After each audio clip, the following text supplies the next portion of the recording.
ভারতের বিপক্ষে প্রথম টি-20তে হারের পর বাংলাদেশের অধিনায়ক নাজমুল হোসেন শান্ত স্বীকার করে নিয়েছিলেন ১৮০ রান কিভাবে করতে হয় সেটি তাদের জানা নেই। অধিনায়কের এমন বক্তব্যে যেন ব্যাটসম্যানদের অসহায়ত্বই প্রকাশ পায়। তিনি তার সতীর্থদের সামর্থ্যের অভাব দেখেন না, শান্তর মধ্যে ঘাটতিটুকু দক্ষতায়। সেখানে কিভাবে উন্নতি করা যায় সে প্রশ্নে টাইগার অধিনায়ক ঘরের মাঠে উইকেটের পরিবর্তন চেয়েছেন।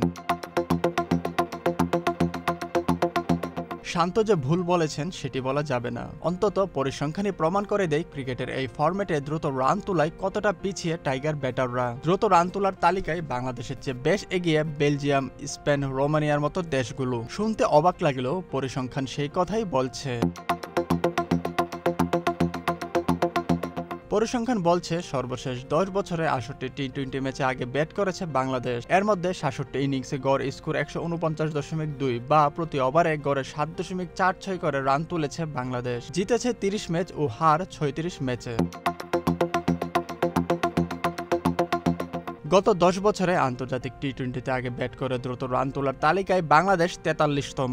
৪২টি দেশের মধ্যে টেস্ট খেলুড়ে অন্য ১১টি দেশ তো আছেই, তাদের বাইরে এমন কিছু দেশ আছে যাদের নাম শুনলে অবাকই হতে হবে। চেক প্রজাতন্ত্র, Romania, Spain, Austria, Belgium, Italy, France, সৌদি আরব এসব দলই এ সময়ে ন্যূনতম ১০টি করে ম্যাচ খেলেছে এবং তারাও বাংলাদেশের চেয়ে দ্রুত রান তুলেছে আন্তর্জাতিক টি-20তে।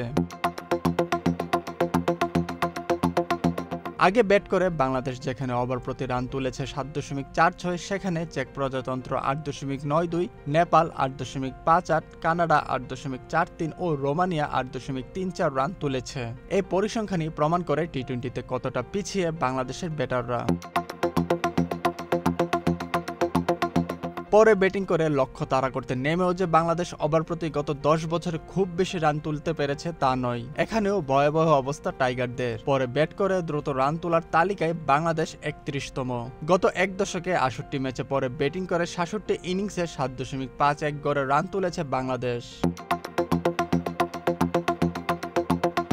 পরে ব্যাটিং করে বাংলাদেশের চেয়ে ওভার প্রতি বেশি রান তুলেছে রোমানিয়া, কুয়েত, বেলজিয়াম, বুলগেরিয়ার মতো দেশগুলো। এমন সব নামের পর ভারত, নিউজিল্যান্ড, পাকিস্তান, অস্ট্রেলিয়া, দক্ষিণ আফ্রিকার সঙ্গে বাংলাদেশের তুলনা করার আর প্রয়োজন পড়ে না। যত দিন যাচ্ছে টি-20 ক্রিকেট হচ্ছে আরও মারকুটে। বড় দলগুলোর ম্যাচে এখন প্রায়ই দেখা মিলে ২০০ রানের স্কোর, যেখানে বাংলাদেশের জন্য ১৫০ করাও যেন কঠিন হয়ে দাঁড়ায়। ক্রিকেটের ছোট্ট এই ফরম্যাটের সঙ্গে তাল মিলিয়ে চলতে হলে দ্রুত রান তোলার বিকল্প নেই, আর সেটি যত দ্রুত বাংলাদেশ আয়ত্তে আনতে পারবে ততই মঙ্গল দেশের ক্রিকেটের জন্য। রাকিবুল হক, স্পোর্টসমেল 24।